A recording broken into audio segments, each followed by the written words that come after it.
ಆತ್ಮೀಯರೇ, ನಾನು ದೊಡ್ಡ ಬಸಪ್ಪ ಬಿ. ಎಲ್ಲರಿಗೂ ನನ್ನ ಯೂಟ್ಯೂಬ್ ಚಾನಲ್ಗೆ ಸ್ವಾಗತ. ಇಂದು ಆಮ್ಲ ಮತ್ತು ಪ್ರತ್ಯಾಮ್ಲಗಳ ಸೂಚಕಗಳ ಬಗ್ಗೆ ಅಧ್ಯಯನ ಮಾಡೋಣ. ನಾನಿಲ್ಲಿ ಆಮ್ಲಗಳಿಗೆ ಮಾದರಿಯಾಗಿ ಹೈಡ್ರೋಕ್ಲೋರಿಕ್ ಆಮ್ಲವನ್ನು ತೆಗೆದುಕೊಂಡಿದ್ದೇನೆ ಈ ಒಂದು ಬೀಕರ್ನಲ್ಲಿ. ಪ್ರತ್ಯಾಮ್ಲಗಳ ಮಾದರಿಯಾಗಿ ಸೋಡಿಯಂ ಹೈಡ್ರಾಕ್ಸೈಡಿನ ದ್ರಾವಣವನ್ನ ಈ ಬೀಕರ್ನಲ್ಲಿ ತೆಗೆದುಕೊಂಡಿದ್ದೇನೆ. ಹಾಗೂ ಸೂಚಕಗಳಾಗಿ ನೈಸರ್ಗಿಕ ಸೂಚಕಗಳಾದ ಅರಿಶಿಣದ ದ್ರಾವಣ, ದಾಸವಾಳ ಹೂವಿನ ದ್ರಾವಣ, ಬೀಟ್ರೂಟಿನ ದ್ರಾವಣ ಹಾಗೂ ನಿಮಗೆಲ್ಲ ಗೊತ್ತಿರುವಂತೆ ಲಿಟ್ಮಸ್ ಪೇಪರ್ಗಳು, ಕೆಂಪು ಲಿಟ್ಮಸ್ ಪೇಪರ್ ಹಾಗೂ ನೀಲಿ ಲಿಟ್ಮಸ್ ಪೇಪರ್ಗಳನ್ನ ತೆಗೆದುಕೊಂಡಿದ್ದೇನೆ. ಇವೆಲ್ಲವುಗಳನ್ನ ನಾವು ನೈಸರ್ಗಿಕ ಸೂಚಕಗಳು ಅಂತ ಕರಿತೀವಿ. ಇಲ್ಲಿ ಫಿನಾಲ್ಫ್ಥಲೀನ್ ಅಂತಕ್ಕಂತಹ ಒಂದು ದ್ರಾವಣವನ್ನು ಸಹಿತ ಸೂಚಕವನ್ನಾಗಿ ನಾನಿಲ್ಲಿ ತೆಗೆದುಕೊಂಡಿದ್ದೇನೆ. ಇದು ಆರ್ಟಿಫಿಷಿಯಲ್ ಇಂಡಿಕೇಟರ್ ಅಂದ್ರೆ ಪ್ರಯೋಗಶಾಲೆಯಲ್ಲಿ ತಯಾರಿಸಿದಂತಹ ಒಂದು ಕೃತಕ ಸೂಚಕ. ಫಿನಾಲ್ಫ್ಥಲೀನ್ ಮತ್ತು ಮಿಥೈಲ್ ಆರೆಂಜ್ ಅನ್ನು ಸಹಿತ ಬಳಸ್ತಾರ. ಈಗ ಈ ಸೂಚಕಗಳು ಆಮ್ಲೀಯ ಮಾಧ್ಯಮದಲ್ಲಿ ಯಾವ ಬಣ್ಣದಲ್ಲಿ ಬದಲಾವಣೆ ಹೊಂದವ ಮತ್ತು ಪ್ರತ್ಯಾಮ್ಲೀಯ ಮಾಧ್ಯಮದಲ್ಲಿ ಯಾವ ಬಣ್ಣದಲ್ಲಿ ಬದಲಾವಣೆ ಹೊಂದವ ಅನ್ನೋದನ್ನ ನೋಡೋಣ. ಅಂದ್ರೆ ನಮಗೆ ಕೊಟ್ಟಂತಹ ವಸ್ತು ಆಮ್ಲೀಯವೋ ಅಥವಾ ಪ್ರತ್ಯಾಮ್ಲೀಯವೋ ಎಂಬುದನ್ನು ತಿಳಿಯಲು ನಾವು ಈ ಸೂಚಕಗಳ ಸಹಾಯದಿಂದ ತಿಳಿಯಬಹುದು. ನಾನೀಗ ಈ ಒಂದು ಪ್ರಣಾಳದಲ್ಲಿ ಹೈಡ್ರೋಕ್ಲೋರಿಕ್ ಆಮ್ಲದ ಮಾದರಿಯನ್ನ ತೆಗೆದುಕೊಳ್ತಾ ಇದ್ದೇನೆ.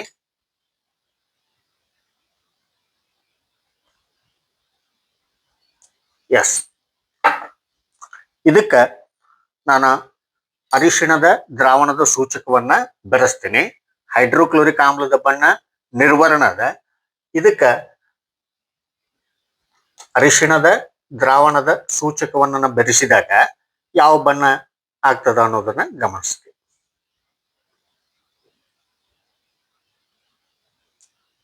ಎಸ್, ಬಣ್ಣದಲ್ಲಿ ಯಾವುದೇ ಬದಲಾವಣೆ ನಮ್ಗ ಕಂಡು ಬರಲಿಲ್ಲ. ಅಂದ್ರೆ ಆಮ್ಲ ಮಾಧ್ಯಮದಲ್ಲಿ ಅರಿಶಿಣ ದ್ರಾವಣದ ಸೂಚಕವು ಯಾವುದೇ ಬದಲಾವಣೆ ಹೊಂದುವುದಿಲ್ಲ ಅನ್ನೋದು ಈ ಒಂದು ಪ್ರಯೋಗದಿಂದ ನಮ್ಗ ಗೊತ್ತಾಗ್ತದ. ಈಗ ಮತ್ತೊಂದು ಪ್ರಣಾಳವನ್ನ ತೆಗೆದುಕೊಂಡು ಅದರಲ್ಲಿ ನಾನು ಪ್ರತ್ಯಾಮ್ಲವನ್ನ ತೆಗೆದುಕೊಳ್ತೇನೆ. ಪ್ರತ್ಯಾಮ್ಲ ಮಾದರಿಯನ್ನ ತೆಗೆದುಕೊಳ್ತೇನೆ.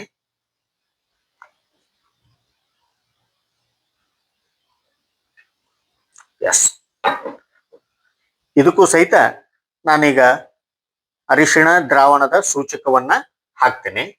ಈಗ ಬಣ್ಣದಲ್ಲಿ ಏನಾದ್ರೂ ಬದಲಾವಣೆ ಆಗ್ತದ ಹೇಗೋ ಅನ್ನೋದನ್ನ ನೋಡೋಣ. ಪ್ರತ್ಯಾಮ್ಲ ಮಾಧ್ಯಮದಲ್ಲಿ ಎಸ್, ಬಣ್ಣದಲ್ಲಿ ಬದಲಾವಣೆ ಆಗ್ತಾ ಇರುವುದು ಗೊತ್ತಾಗುತ್ತ ನೋಡಿ. ಕೆಂಪು ಕಂದು ಬಣ್ಣದ ದ್ರಾವಣವಾಗಿ ಬದಲಾವಣೆ ಹೊಂದೈತೆ. ಪ್ರತ್ಯಾಮ್ಲದಲ್ಲಿ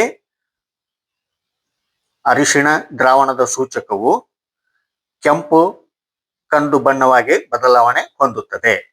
ಅದೇ ಆಮ್ಲ ಮಾಧ್ಯಮದಲ್ಲಿ ಅರಿಶಿಣ ದ್ರಾವಣದ ಸೂಚಕವು ಯಾವ ಬದಲಾವಣೆಯೂ ಹೊಂದುವುದಿಲ್ಲ ಅನ್ನೋದು ನಮಗೆ ಈ ಪ್ರಯೋಗದಿಂದ ಗೊತ್ತಾಯ್ತು.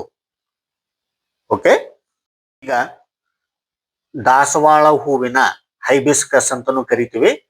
ಈ ದಾಸವಾಳ ಹೂವಿನ ದ್ರಾವಣದ ಸೂಚಕವನ್ನ ಬಳಸಿಕೊಂಡು ಆಮ್ಲ ಮತ್ತು ಪ್ರತ್ಯಾಮ್ಲಗಳನ್ನ ಕಂಡುಹಿಡಿಯೋಣ.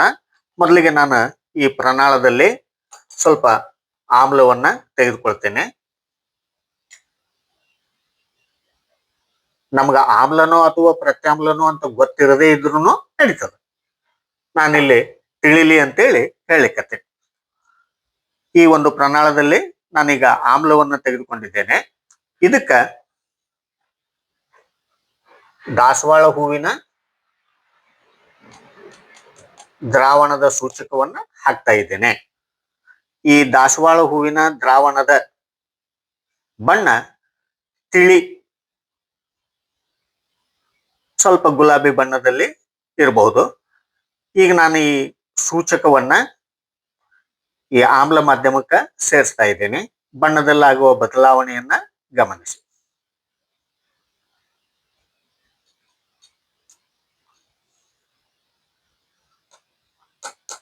ಆಮ್ಲ ಮಾಧ್ಯಮದಲ್ಲಿ ದಾಸವಾಳ ಹೂವಿನ ದ್ರಾವಣದ ಸೂಚಕವು ಗುಲಾಬಿ ಬಣ್ಣದಲ್ಲಿ ಬದಲಾವಣೆ ಹೊಂದುವುದನ್ನ ಗಮನಿಸಿ. ಓಕೆ,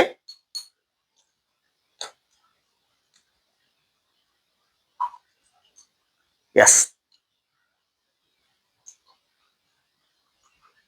ಆಮ್ಲ ಮಾಧ್ಯಮದಲ್ಲಿ ದಾಸವಾಳ ಹೂವಿನ ದ್ರಾವಣದ ಸೂಚಕವು ಗುಲಾಬಿ ಬಣ್ಣದಲ್ಲಿ ಬದಲಾವಣೆ ಹೊಂದುತ್ತದೆ. ಓಕೆ, ಈಗ ಇನ್ನೊಂದು ಪ್ರಣಾಳವನ್ನ ತೆಗೆದುಕೊಂಡು ಇದರಲ್ಲಿ ನಾನು ಸ್ವಲ್ಪ ಪ್ರತ್ಯಾಮ್ಲವನ್ನ ತೆಗೆದುಕೊಳ್ತೇನೆ. ಈ ಪ್ರತ್ಯಾಮ್ಲದಲ್ಲಿ ದಾಸವಾಳ ಹೂವಿನ ದ್ರಾವಣದ ಸೂಚಕದ ಬಣ್ಣ ಯಾವ ರೀತಿ ಬದಲಾವಣೆ ಹೊಂದೈತೆ ಅನ್ನೋದನ್ನ ನೋಡೋಣ. ಈಗ ನಾನಿಲ್ಲಿ ಪ್ರತ್ಯಾಮ್ಲವನ್ನ ತೆಗೆದುಕೊಂಡಿದ್ದೇನೆ. ಇದಕ್ಕ ಮತ್ತ ದಾಸವಾಳ ಹೂವಿನ ದ್ರಾವಣದ ಸೂಚಕವನ್ನ ಬೆರೆಸ್ತಾ ಇದ್ದೇನೆ. ಬಣ್ಣದಲ್ಲಾಗುವ ಬದಲಾವಣೆಯನ್ನ ಗಮನಿಸಿ.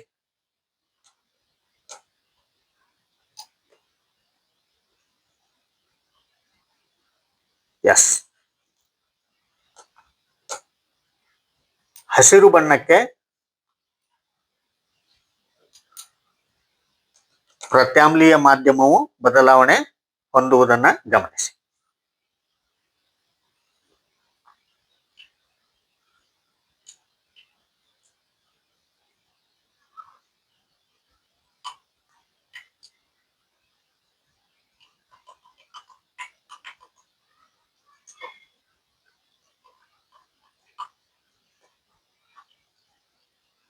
ಪ್ರತ್ಯಾಮ್ಲ ಮಾಧ್ಯಮದಲ್ಲಿ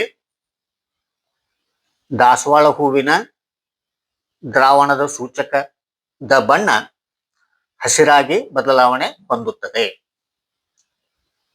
ಅದೇ ಆಮ್ಲ ಮಾಧ್ಯಮದಲ್ಲಿ ದಾಸವಾಳ ಹೂವಿನ ದ್ರಾವಣದ ಸೂಚಕದ ಬಣ್ಣ ಗುಲಾಬಿ ಬಣ್ಣದಲ್ಲಿ, ಗಾಢವಾದ ಗುಲಾಬಿ ಬಣ್ಣದಲ್ಲಿ ಬದಲಾವಣೆ ಹೊಂದಿದ್ರೆ ಪ್ರತ್ಯಾಮ್ಲ ಮಾಧ್ಯಮದಲ್ಲಿ ಹಸಿರಾಗಿ ಬದಲಾವಣೆ ಹೊಂದುತ್ತಾ. ಓಕೆ, ಈಗ ಬೀಟ್ರೂಟ್ ದ್ರಾವಣ ಸೂಚಕದಿಂದ ಆಮ್ಲ ಮತ್ತು ಪ್ರತ್ಯಾಮ್ಲಗಳನ್ನ ಕಂಡುಹಿಡಿಯೋಣ. ಮೊದಲಿಗೆ ನಾನು ಈ ಒಂದು ಪ್ರಣಾಳದಲ್ಲಿ ಸ್ವಲ್ಪ ಆಮ್ಲವನ್ನ ತೆಗೆದುಕೊಳ್ತೇನೆ.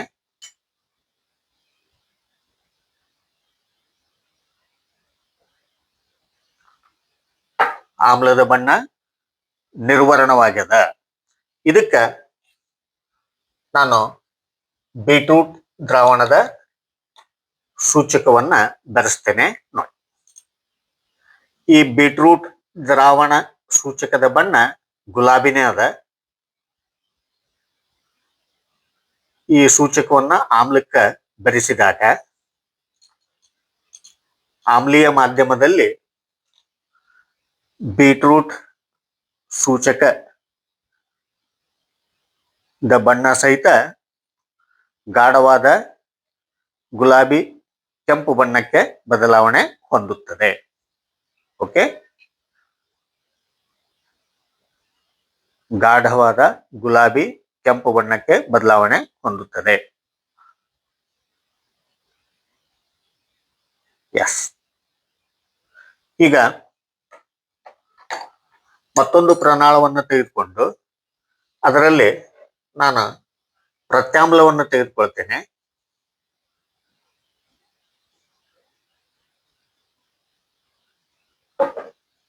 ಈ ಪ್ರತ್ಯಾಮ್ಲಕ್ಕ ಬೀಟ್ರೂಟ್ ದ್ರಾವಣ ಸೂಚಕದ ಕೆಲವು ಹನಿಗಳನ್ನ ಹಾಕ್ತೇನೆ.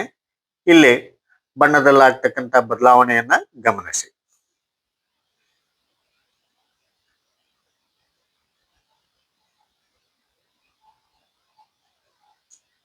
ಎಸ್,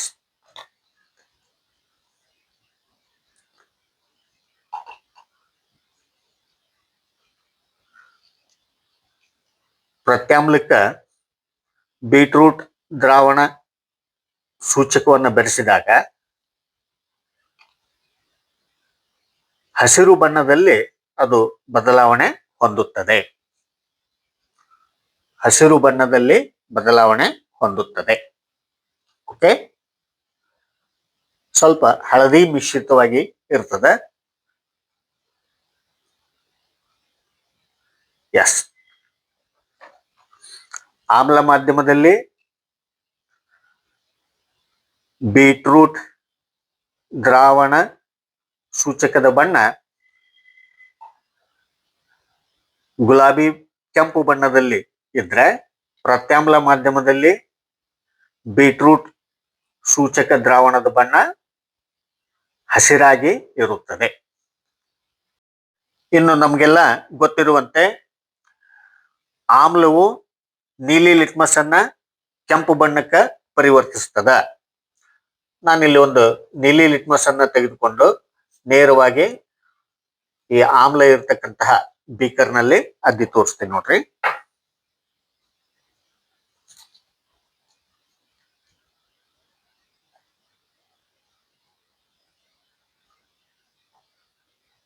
ಎಸ್, ಆಮ್ಲವು ನೀಲಿ ಲಿಟ್ಮಸ್ ಅನ್ನ ಕೆಂಪು ಬಣ್ಣಕ್ಕೆ ಪರಿವರ್ತಿಸ್ತದ. ಅದೇ ರೀತಿ ಪ್ರತ್ಯಾಮ್ಲವು ಕೆಂಪು ಲಿಟ್ಮಸ್ ಅನ್ನ ನೀಲಿ ಬಣ್ಣಕ್ಕೆ ಪರಿವರ್ತಿಸ್ತದ.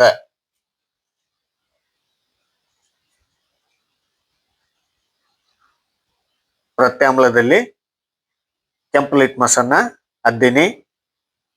ಪ್ರತ್ಯಾಮ್ಲವು ಕೆಂಪು ಲಿಟ್ಮಸ್ ಅನ್ನ ನೀಲಿ ಬಣ್ಣಕ್ಕೆ ಪರಿವರ್ತಿಸ್ತದ. ಈ ಲಿಟ್ಮಸ್ ಪೇಪರ್ಗಳು ಸಹಿತ ನೈಸರ್ಗಿಕ ಸೂಚಕಗಳೇ. ಇವುಗಳನ್ನ ಕಲ್ಲು ಹೂಗಳಿಂದ ತಯಾರಿಸಿರ್ತಾರ. ಈಗ ಕೃತಕವಾಗಿ ತಯಾರಿಸಿದ ಫಿನಾಲ್ಫ್ಥಲೀನ್ ಸೂಚಕದಿಂದ ಆಮ್ಲ ಮತ್ತು ಪ್ರತ್ಯಾಮ್ಲಗಳನ್ನ ಕಂಡುಹಿಡಿಯೋಣ. ಮೊದಲಿಗೆ ನಾನು ಈ ಪ್ರಣಾಳದಲ್ಲಿ ಸ್ವಲ್ಪ ಆಮ್ಲವನ್ನ ತೆಗೆದುಕೊಳ್ತೇನೆ. ಓಕೆ, ಈಗ ಈ ಪ್ರಣಾಳಕ್ಕೆ ಫಿನಾಲ್ಫ್ಥಲೀನ್ ಸೂಚಕವನ್ನ ನಾನು ಬೆರೆಸ್ತೇನೆ. ಫಿನಾಲ್ಫ್ಥಲೀನ್ ಸೂಚಕದ ಬಣ್ಣ ಸಹಿತ ನಿರ್ವರ್ಣವಾಗಿರುವುದನ್ನ ಗಮನಿಸಿ. ಈಗ ಬೆರೆಸ್ತೇನೆ. ಆಮ್ಲೀಯ ಮಾಧ್ಯಮದಲ್ಲಿ ಫಿನಾಲ್ಫ್ಥಲೀನ್ ಸೂಚಕವು ಯಾವುದೇ ಬದಲಾವಣೆ ಹೊಂದುವುದಿಲ್ಲ. ಓಕೆ, ಆಮ್ಲಕ್ಕೆ ಫಿನಾಲ್ಫ್ಥಲೀನ್ ಸೂಚಕವನ್ನು ಬೆರೆಸಿದಾಗ ಯಾವ ಬದಲಾವಣೆನೂ ಆಗಲಿಲ್ಲ ಬಣ್ಣದಲ್ಲಿ. ಈಗ ಮತ್ತೊಂದು ಪ್ರಣಾಳವನ್ನು ತೆಗೆದುಕೊಂಡು ಅದರಲ್ಲಿ ಪ್ರತ್ಯಾಮ್ಲವನ್ನ ತೆಗೆದುಕೊಳ್ತೇನೆ.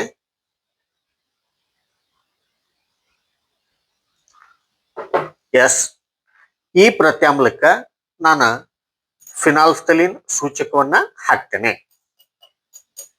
ಈಗ ಬಣ್ಣದಲ್ಲಿ ಆಗುವ ಬದಲಾವಣೆಯನ್ನ ಗಮನಿಸಿ.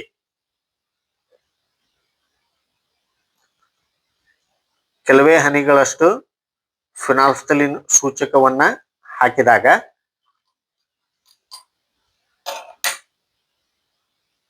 ಪ್ರತ್ಯಾಮ್ಲ ಮಾಧ್ಯಮದಲ್ಲಿ ಫಿನಾಲ್ಫ್ಥಲೀನ್ ಸೂಚಕವು ಗುಲಾಬಿ ಬಣ್ಣಕ್ಕೆ ಪರಿವರ್ತನೆ ಹೊಂದುತ್ತದೆ. ಓಕೆ, ಆಮ್ಲ ಮಾಧ್ಯಮದಲ್ಲಿ ಫಿನಾಲ್ಫ್ಥಲೀನ್ ಸೂಚಕವು ನಿರ್ವರ್ಣವಾಗಿದ್ದರೆ, ಪ್ರತ್ಯಾಮ್ಲ ಮಾಧ್ಯಮದಲ್ಲಿ ಫಿನಾಲ್ಫ್ಥಲೀನ್ ಸೂಚಕವು ಗುಲಾಬಿ ಬಣ್ಣದಲ್ಲಿ ಬದಲಾವಣೆ ಹೊಂದುತ್ತದೆ. ಓಕೆ,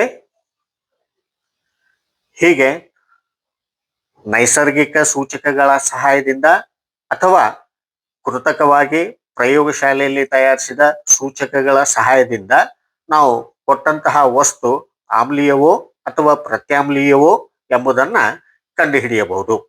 ನಾವಿಲ್ಲಿ ಹೈಡ್ರೋಕ್ಲೋರಿಕ್ ಆಮ್ಲದ ಬದಲಾಗಿ ಲಿಂಬೆ ಹಣ್ಣಿನ ರಸವನ್ನಾದ್ರೂ ಬಳಸಬಹುದು. ಸಿಟ್ರಿಕ್ ಆಮ್ಲ ಇರ್ತದ. ಅದೇ ರೀತಿ ಆಮೇಲೆ ವಿನೆಗರ್ ಅನ್ನಾದ್ರೂ ಸಹಿತ ಬಳಸಬಹುದು. ಅಸೆಟಿಕ್ ಆಸಿಡ್ ಅದು ವಿನೆಗರ್ ಅನ್ನೋದು. ಆಮೇಲೆ ಪ್ರತ್ಯಾಮ್ಲ ಸೋಡಿಯಂ ಹೈಡ್ರಾಕ್ಸೈಡ್ ಅನ್ನ ನಾನು ಇಲ್ಲಿ ಬಳಸೀನಿ. ಈ ಸೋಡಿಯಂ ಹೈಡ್ರಾಕ್ಸೈಡಿನ ಬದಲಾಗಿ ಪ್ರತ್ಯಾಮ್ಲವಾಗಿ ನಾವು ಸೋಪ್ ವಾಟರ್ ಸಾಬೂನಿನ ದ್ರಾವಣವನ್ನಾದ್ರೂ ಬಳಸಬಹುದು, ಅಥವಾ ಅಡುಗೆ ಸೋಡವನ್ನಾದ್ರೂ ಬಳಸಬಹುದು. ನೈಸರ್ಗಿಕ ಸೂಚಕಗಳಾಗಿ ನಾವು ಅರಿಶಿಣದ ದ್ರಾವಣವನ್ನಾಗ್ಲಿ, ಅಥವಾ ದಾಸವಾಳ ಹೂವಿನ ದ್ರಾವಣವನ್ನಾಗ್ಲಿ, ಅಥವಾ ಬೀಟ್ರೂಟಿನ ದ್ರಾವಣವನ್ನಾಗ್ಲಿ ಬಳಸಬಹುದು.